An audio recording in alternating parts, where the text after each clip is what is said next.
Hey, Mr. Battolini here, and I may not be a genius, but I do know this. Dictators rise to power in roughly the same way, but not every single dictator is the same. And you can find a great many similarities between dictators, but of the three dictators that rose to power in Europe in the 1920s and 30s, each one had his own origin story, and each one governed his country with his own personal brand of force. And what we saw in European dictators were three dictators with two very different systems of government. I'm Mr. Battolini, and this is the Daily Lesson.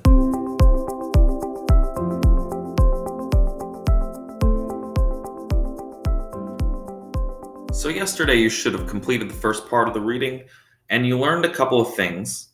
And first, you learned what a dictator actually was. So, what I would suggest is to take a look at these questions here and pause your screen, pause the video, and see if you can answer them on your own, and then I'll reveal them in a minute. So go ahead and pause your screen. And hopefully you're back now and you have answers to all three of those questions.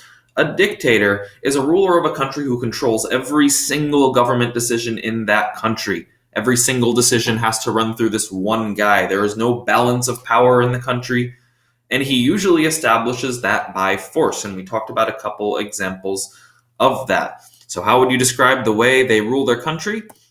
Well, it's forceful. He removes the rights of the people. So if we're thinking about what's more important, collective security or the collective good versus individual rights, a dictator tells his people, no, individual rights don't make sense. You don't get individual rights. I'm removing all of those so I can use total power to establish the collective good the way that I see it. So he's brutal, he's forceful, he has total power, and usually a mark of a dictatorship is a super strong buildup of the military and a secret police. So almost like a private little army for that one dictator to enforce whatever he wants to enforce. How do dictators rise to power? Well, we talked about those three steps. They take advantage of some sort of public anger or chaos, some sort of situation that's throwing the country into confusion. They make big promises and they assign blame. And then they push aside and remove any other people or groups who are responsible for checking their power or threatening their power. And we did some examples for that. So, two more questions. Again, go ahead, pause your screen, see if you can answer them yourself. And let's go over the answers. What were Europeans so angry or depressed about? Where did all that chaos come from? So, there was a world war, and that world war took place in Europe. So, if you're looking for an angry, chaotic situation, a lot of people died, half of people's countries were destroyed. Just the embarrassment of losing a world war on a world stage is not something you recover from easily. The Treaty of Versailles, remember, gave Germany that raw deal. Germany was really embarrassed and really kind of economically gutted by the Treaty of Versailles. $33 billion is a lot to pay in a normal situation. And it's especially a lot to pay when you just got crushed by a war, and so you have no money in the first place. And then just as they were pulling up out of that, the Great Depression hits the whole world. And everyone in Europe who's trying to rebuild from the war now has a Great Depression to deal with.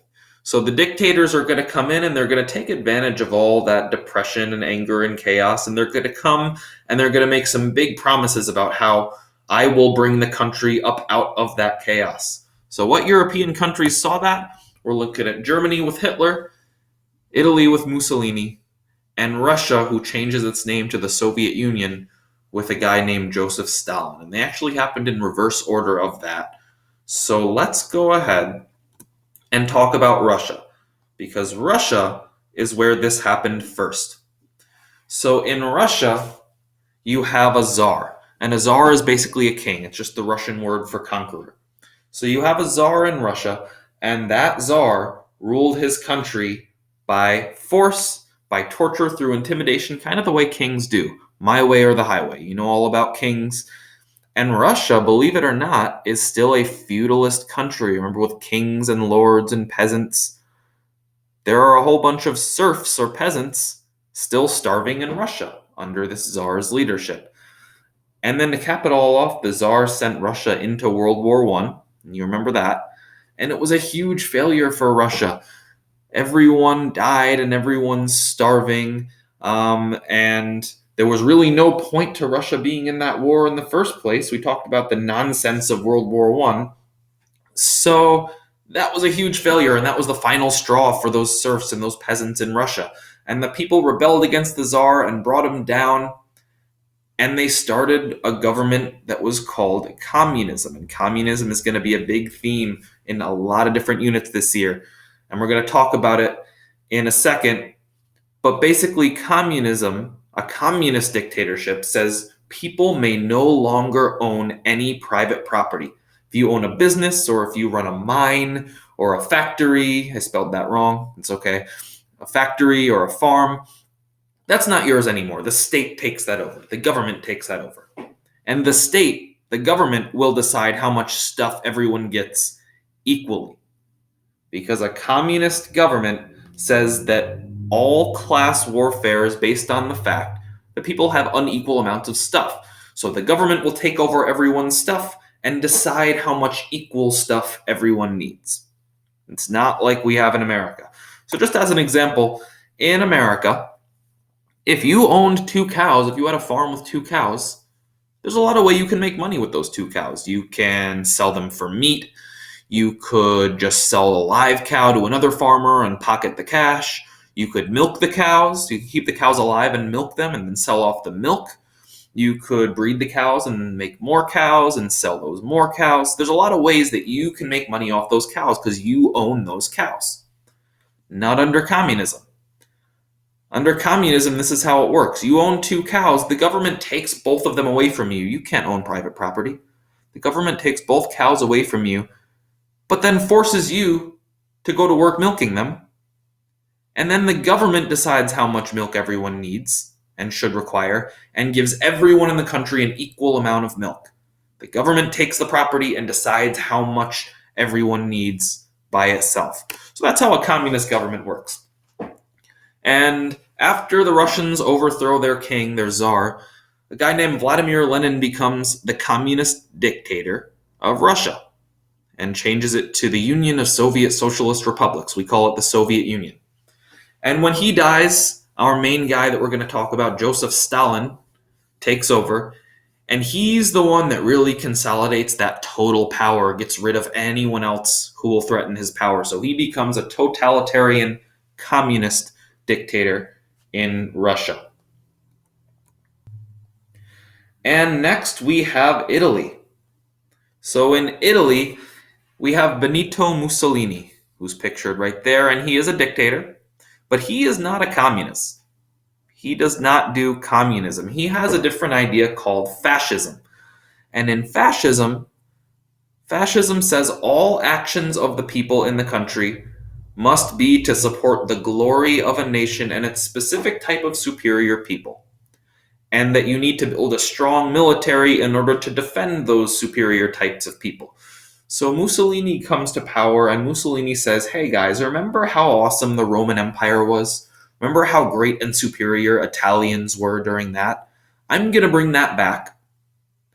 And I'm going to pull us up out of this chaos, and we're going to build a strong military, and because Italians are superior, we are going to be superior once again.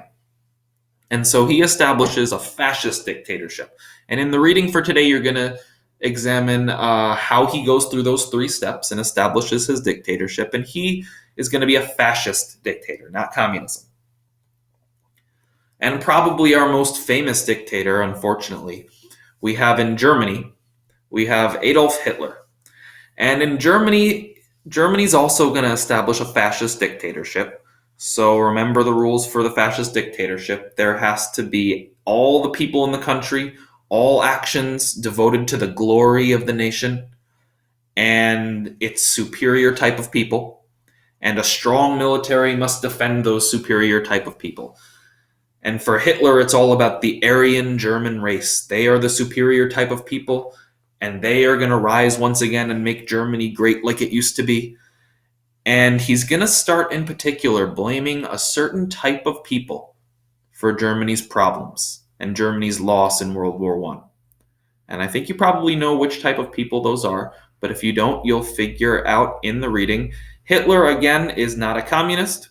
He's like Mussolini. He's a fascist dictator.